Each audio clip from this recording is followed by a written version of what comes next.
राह के पत्थर को चकनाचूर होना चाहिए, वार चाहे एक ही हो मजबूत होना चाहिए, बस इतना ही नहीं कि वो हार मान ले, मेरे सामने वो मजबूर होना चाहिए। तो गाइस टेक्निकली ना नीट के सामने बिल्कुल आपके लिए कहावत बिल्कुल ठीक बैठती है, क्योंकि आप ना बिल्कुल नीट के सामने ऐसे हो रखे हो, उसको एकदम आपने ऐसा हवा बना लिया है कि आपके लिए मतलब ऐसा हो गया कि वो आप जब उसके सामने खड़े होते हो नीट के सामने तो आप बिल्कुल मजबूर से लगते हो। कल बच्चों ने 3-4 बच्चों ने मुझसे ऐसी बातें कर दी कि सर हमें 2 साल हो गए, सर हमारा तीसरा साल चल रहा है, सर मुझे नहीं लगता मैं कर पाऊंगा, सर ये मेरा पहला साल ड्रॉप था, सर मुझे लगता है मैंने गलती कर ली, पापा बोल रहे थे कि ले लो प्राइवेट कॉलेज में, तब भी मैंने सर ड्रॉप लिया, पर मुझे नहीं लग रहा सर मुझसे हो पाएगा। तो ना ये कहावत मैंने बहुत पहले सुनी थी और मुझे बिल्कुल सटीक लग गई आप लोगों के ऊपर कि नीट ने ना आपको बिल्कुल एक्सपोज कर दिया है। मतलब टेक्निकली बोलूं ना, बात आपको बुरी लगेगी, आप उसके सामने चकनाचूर हो चुके हो, उसने आपको बिल्कुल एक्सपोज कर दिया है। क्योंकि आप अब बिल्कुल उठ ही नहीं पा रहे हो, आप हिम्मत ही नहीं कर पा रहे हो कि चलो खड़े होते हैं, ऐसे कैसे कोई मेरे को गिरा के चला गया, मैं तो अभी खड़ा होऊंगा और मैं तो करके दिखाऊंगा। ये वाली जो आपकी हिम्मत है कहां है भाई? ऐसे आप अपने दोस्तों के सामने बड़ा चौड़ा बनते हो, अरे भाई तेरे को किसने मारा, चलो मैं देख कर आता हूं, तू बता भाई किससे लड़ना है, चल चलते हैं, अरे तुमने मुझे ऐसा कैसे बोल दिया। ऐसे तुम लोग बहुत चौड़े में घूमते हो, पर एक नीट का पेपर तुम्हारी ऐसी की तैसी कर गया। सीधी सी बात तो ये है, सीधे शब्दों में, आज सिंपल शब्द में बात होगी, प्योर भाषा में बात होगी कि वो आपकी ऐसी की तैसी करके चला गया और आप खड़े खड़े बस देखते रह गए। सही है ना, बात यही है। तो मैं टेक्निकली बोलूं, नीट 2022 ने आपको बिल्कुल एक्सपोज कर दिया है कि आप ना अपने आप में लगता नहीं कुछ कर पाओगे। ठीक है, क्योंकि बहुत सारे इसके फैक्टर्स हैं जिसकी वजह से मैंने ये फील किया कि आप ना नीट के सामने बिल्कुल हार मान चुके हो। सबसे पहला फैक्टर तो मैं बताता हूं, आपको ही बहुत बुरा लगेगा, ठीक है, पर सच्चाई तो सच्चाई है, बताएंगे तो पड़ेगी, कि you are totally depending on us. मतलब सबसे बड़ा फैक्टर जो है वो यही है कि आप पूरा ना हमारी शय में बैठे हुए हो। हम आपके साथ बोलते हैं कि बड़ी हम आपके साथ हैं, इसका मतलब ये नहीं है कि आप पूरा का पूरा हम पे डिपेंडेंट हो जाओ। इसका एक एग्जाम्पल देता हूं। मैं इतने दिन से कह रहा हूं कि भाई PYQ लगा लो, मतलब मेरी पूरे दिन रात निकल गए आपको ये बोलते हुए कि PYQ लगा लो, पर आप अभी भी मुझसे बोल रहे हो सर PYQ वाला आप सेशन कब चालू करवाओगे। अगर मान लो मैं नहीं चालू करवाया, मान लो मैं किसी वजह से नहीं चालू करवा पाया, तो मतलब आप इस साल का नीट छोड़ दोगे क्या? ऐसा करने वाले हो क्या?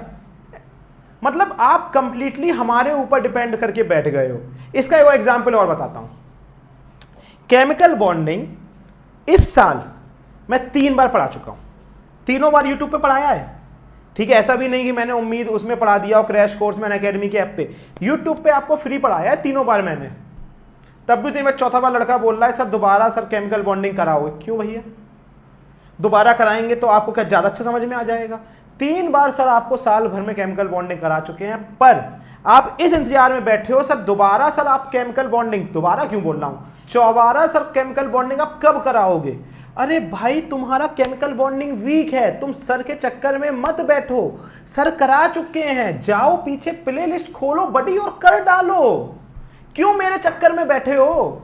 मैं मान लो केमिकल बॉन्डिंग 4 चैप्टर बाद पहुंचा, 4 चैप्टर कराने मुझे महीना भर लग गया, तो महीने भर केमिकल बॉन्डिंग छोड़ के बैठे रहोगे? ऐसा करने वाले हो यार? हद करते हो बिल्कुल ही बात की, समझ रहे हो? तो डिपेंडेंसी किसी पे भी अपनी कम करो। किसी का मतलब है चाहे अपने माता पिता हो, चाहे अपना भाई हो, दोस्त हो, टीचर हो, इतना डिपेंडेंट किसी पे हो जाओगे ना तो एक दिन पूरा लाठी लेके ही चलना पड़ेगा, तुम्हें हर किसी को उठाना पड़ेगा आके। क्या ऐसा लाइफ चाहते हो? नहीं ना। तो फिर दूसरी चीज, आप कहीं से कुछ भी पढ़ना चालू कर देते हो, कुछ भी।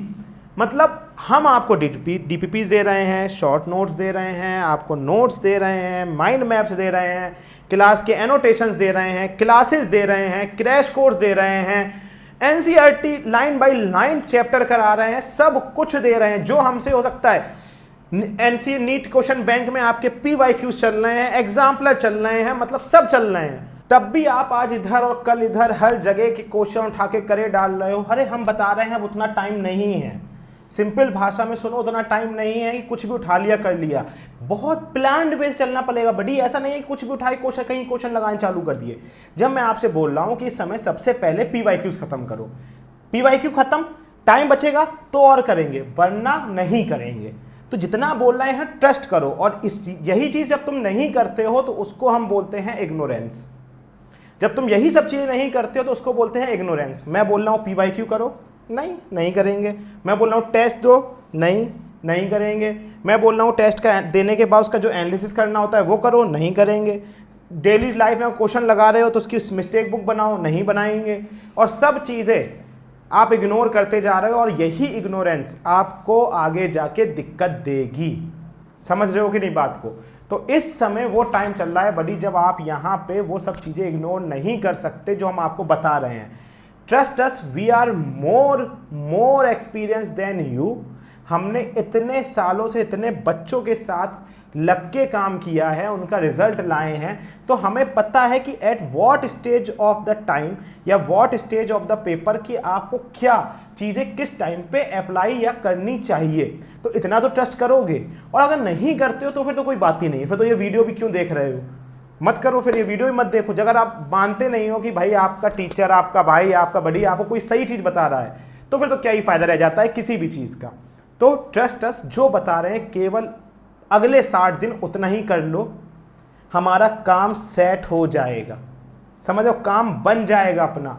मैं ये तो गारंटी देता हूं कि आप जहां अभी खड़े हो उससे 50 से 60% ऊपर ही जाके खड़े रहोगे। ठीक है, अब इसी बात पे लास्ट आते हैं।